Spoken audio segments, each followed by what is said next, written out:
J'ai choisi de vous présenter la bande dessinée Malgré tout de Jordi Lafèbre, éditée chez Dargaud. C'est vraiment un coup de cœur des derniers mois en bande dessinée pour moi. Coup de cœur surtout dans sa narration. Donc en effet, dans ce récit, on va vivre une histoire d'amour à l'envers.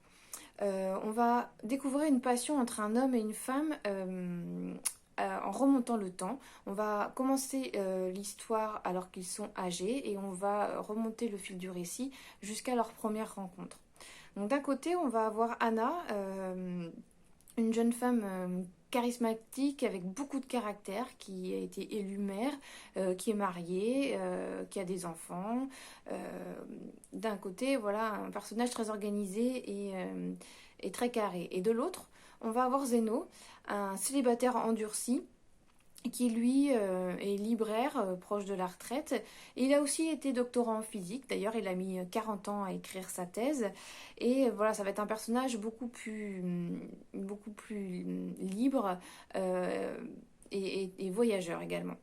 Euh, donc entre ces deux personnages, une histoire d'amour va se créer, mais une histoire d'amour platonique. Donc on va vivre des moments comme ça où ils se rencontrent, où ils se téléphonent, avec vraiment cet amour impossible à vivre entre eux à distance, mais une histoire d'amour qui est quand même réelle. Donc c'est vraiment très intéressant de découvrir cette histoire comme ça à l'envers, avec un dessin qui est magnifique, plein de couleurs.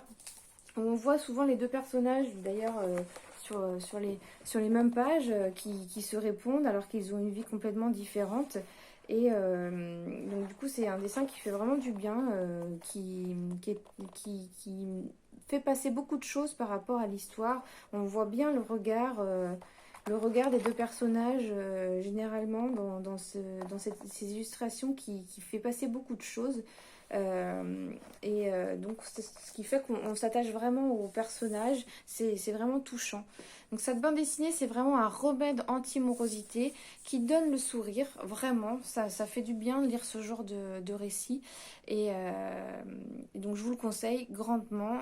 Évidemment, elle est disponible à la médiathèque pour pouvoir la découvrir très rapidement.